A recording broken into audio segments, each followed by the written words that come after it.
Jusqu'à 9h, Good Morning Business.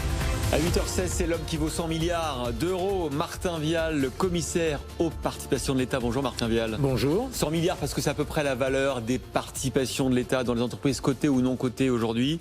Avec beaucoup de dossiers compliqués. Parce que c'est vrai que l'État actionnaire parfois a été très avisé en vendant la Française des Jeux. On en parlait ensemble pendant la publicité. On peut en dire un mot d'ailleurs. Française des Jeux, très belle opération.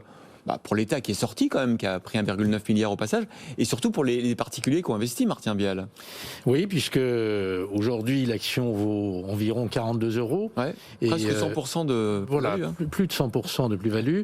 Et dans quelques semaines, nous allons distribuer des actions gratuites pour ceux qui ont conservé leur titre jusqu'à maintenant. Une pour 10, c'est ça, c'est un peu varié. C'est ça. À peu près. Donc on verra effectivement si les Français conservent ensuite leur titre. Il faut dire que les Français vont massivement en bourse. On l'a vu pendant le confinement. On le voit encore au premier trimestre, de nouveaux actionnaires individuels. C'est dommage que l'État n'en profite pas pour vendre ses participations, parce que ce regain d'intérêt des Français pour la bourse, c'était une bonne manière pour vous de vendre. Oui, mais 2020, ça a été la crise. Il faut se rappeler quand même qu'il y a un an, la bourse a fondu d'environ 50%, notre portefeuille aussi. C'est vrai. Alors il s'est beaucoup redressé, puisque finalement, fin 2020, notre portefeuille a moins décru que le CAC 40. Bon. Néanmoins, nous sommes dans une période avec une très grande volatilité. Vous avez vu que les menaces de bulles sur le marché boursier, notamment américain, réapparaissent. Vous le redoutez ? Vous pensez qu'il y a potentiellement, sur certains actifs, un phénomène de bulle ? Très clairement, en effet, sur les valorisations, notamment dans le numérique, on retrouve ce qui s'est passé au début des années 2000. Et puis parce que le marché américain est surdéterminé par les GAFA, qui emportent toutes les valeurs. Les autres valeurs sur le marché américain sont moins inflatées. Alors on va parler de vos dossiers, de vos entreprises, Martin Vial, puisque vous représentez souvent le gouvernement. On va commencer par Air France, que vous venez de boucler l'augmentation de capital, ça s'est bien passé. Il y a même eu une surdemande de la part des investisseurs privés. Pourquoi vous n'avez pas mis plus du coup sur le marché ? Manifestement, il y a eu beaucoup d'investisseurs qui ont été frustrés, comme quoi Air France, ils considèrent qu'aujourd'hui, c'est pas forcément une mauvaise affaire. En effet, cette opération est un succès. Air France a levé un peu plus d'1 milliard d'euros et sur ces 1 milliard d'euros, plus de 400 millions ont été investis par des investisseurs privés. Nous avons fait le complément, après un peu moins de 600 millions. On n'aurait pas pu mettre plus sur le marché du coup, parce que Ben Smith nous dit au lendemain de l'augmentation de capital, on va avoir besoin d'une autre. Parce que cette première opération, et ça a été annoncé comme tel, est une opération qui renforce quand même de 4 milliards les fonds propres de l'entreprise, 1 milliard d'augmentation de capital, d'argent frais, et puis 3 milliards de titres subordonnés qui ont été souscrits par l'État. Nous avons transformé notre avance d'actionnaire que nous avions fournie il y a un an en titres subordonnés. Et donc c'est une première opération, c'est un très bon succès. C'est une très bonne nouvelle pour Air France parce qu'en effet, ça prouve que cette compagnie est attractive pour les investisseurs et ça permettra au groupe de redémarrer dans des meilleures conditions avec un bilan consolidé. Alors c'est quoi l'étape suivante pour Air France ? Parce qu'il y aura donc, son directeur général l'a dit, il y aura un autre appel au marché, sauf que vous êtes un peu collé là, sous les 30%. Il y a une impossibilité pour vous de passer au-dessus des 30% parce que ça serait une renationalisation d'Air France ?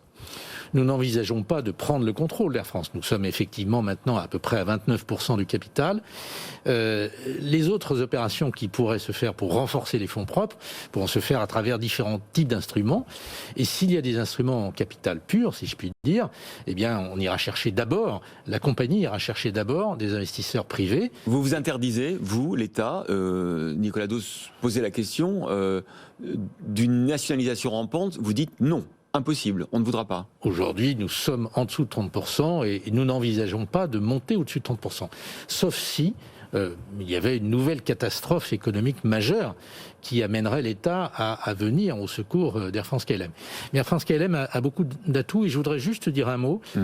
Ben Smith a engagé un formidable travail depuis qu'il est là, depuis 3 ans, et encore plus depuis 1 an, puisque l'aide que nous avons apportée à la compagnie s'est traduite par un plan de restructuration extrêmement ambitieux, et notamment sur la réduction du réseau domestique, pour réduire les pertes sur le réseau domestique et permettre à Air France de rebondir dans des meilleures conditions de compétitivité lorsque le trafic reprendra. Notamment, vous avez raison, cet été avec le trafic domestique. Donc là, on note le satisfecit de l'État actionnaire à l'égard du dirigeant d'Air France. Absolument. Bon, autre compagnie du secteur du transport aérien, c'est évidemment Aéroports de Paris et tous ces aéroports dans le monde. Caramba, encore raté, hein, on a failli privatiser Aéroports de Paris et finalement, c'est repoussé au calendrier grec. Bon, aujourd'hui, évidemment, cette opération ne peut pas être à l'ordre du jour. La valeur a fondu par rapport à il y a 2 ans. Je rappelle que cette opération n'a pas pu se faire parce qu'il y a eu une opération institutionnelle. Un référendum, notamment, citoyen. Voilà. Une pétition, en tout cas. Voilà. Et donc, non, cette opération n'est pas à l'ordre du jour. Je voudrais dire que l'aéroport de Paris a été d'une très grande résilience et adapté à la crise qui est historique, il n'y a aucun précédent pour adapter ses moyens. L'aéroport de Paris a été même amené à fermer pendant quelques temps le 2e aéroport Orly, et puis maintenant prend toutes les dispositions sur le plan sanitaire aussi pour aider à la reprise du trafic aérien. Alors, un contre-exemple maintenant de l'utilité du rôle de l'État, vous l'avez montré sur Air France. En revanche, sur le dossier Suez-Veolia, ça n'a servi à rien, votre opposition en tant qu'actionnaire d'Engie, votre opposition à la vente de la participation d'Engie dans Suez à Veolia. Vous avez été frustré de voir que, au fond, votre participation dans Engie ne servait à rien. Si, nous sommes, vous le savez, en Assemblée Générale, nous avons la minorité de blocage. Si cette opération était venue en Assemblée Générale, elle ne se serait pas faite. Bon, effectivement, au Conseil d'administration, nous avons notre représentation qui est proportionnelle à notre part dans le capital, qui est aujourd'hui de 24%. Et donc vous regrettez que cette décision, c'est important ce que vous dites, ne soit pas allée jusqu'à l'AG ? Non, puisque c'est pas une opération qui relevait de la décision des actionnaires. Je voudrais simplement dire que le fait que les 2 entreprises, les 2 champions, soient arrivés à un accord, c'est une bonne nouvelle. Bruno Même Le Maire, si vous avez vu hier soir, Ardian dit j'en veux pas finalement du strapontin qu'on m'accorde dans le nouveau Suez, j'en veux pas. Pas grave ça. Non, attendez, Bruno Le Maire s'est beaucoup réjoui parce qu'il a consacré beaucoup d'énergie pour qu'il y ait un accord entre les 2 entreprises. Il y a un accord. Maintenant, ce sont aux 2 entreprises de déterminer l'actionnariat du nouveau Suez, qui sera évidemment, qui relève d'abord de la gouvernance du nouveau Suez. Donc c'est pas un problème si Meridiam prend tout finalement. Moi, je ne porte pas de jugement sur l'issue de ces discussions. Ce que je souhaite en revanche, c'est qu'il y ait un groupe d'actionnaires français puissant dans le nouveau Suez. Les chantiers de l'Atlantique, que vous détenez plus de 80% maintenant, on a reçu à votre place, ici, il y a 3 semaines, 1 mois, Monsieur Bourrelier, qui voulait racheter, l'ancien patron de Bricorama, Jean-Claude Bourrelier, qui voulait prendre 40% en tant qu'opérateur industriel et permettre à l'État de sortir un peu de cette opération. Vous avez refusé, pourquoi ? J'ai rencontré Monsieur Bourrelier, pour lequel j'ai une très grande estime et une très grande considération professionnelle, parce qu'il a fait, ce qu'il a fait est formidable en termes de réussite entrepreneuriale. Cela étant, son projet ne correspondait pas à ce qu'on recherchait. Il souhaitait être minoritaire, ce n'est pas un industriel du secteur. Vous recherchez un opérateur. Et nous recherchons plutôt un industriel. Aujourd'hui, en réalité, il n'y a aucune urgence. Les chantiers de l'Atlantique ont un carnet de commandes qui va presque jusqu'à la fin de la décennie.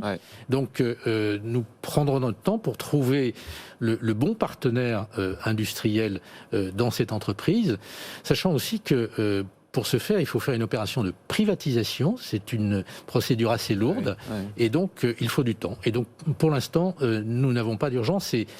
L'actionnariat de l'État donne de la stabilité au chantier qui a maintenant beaucoup de visibilité devant elle. Vous ne vous estimez pas collé sur les chantiers de l'Atlantique, c'est juste que vous cherchez la bonne opportunité pour privatiser l'entreprise. Non, on n'est pas du tout collé. D'ailleurs, le mouvement qu'on a fait pour monter dans le capital était un mouvement dynamique pour rechercher justement de nouveaux partenaires. Alors, last but not least, comme on dit, EDF. Ça va être compliqué d'en sortir de ce dossier parce qu'il y a évidemment le projet Hercule de réorganisation. Il y a la pression, l'amicale pression de la Commission européenne qui veut que on revoie le prix de revente de l'électricité aux groupes concurrents. Il y a la décision qu'on attend aussi de Bruxelles aujourd'hui sur le nucléaire. Est-ce que c'est une énergie verte ou pas? Et de la décision de Bruxelles va dépendre de la manière dont on financera à l'avenir le nucléaire. C'est mort pour l'année qui vient avant la présidentielle de déboucler ce dossier EDF, non? Et de mettre en bourse une ou deux filiales.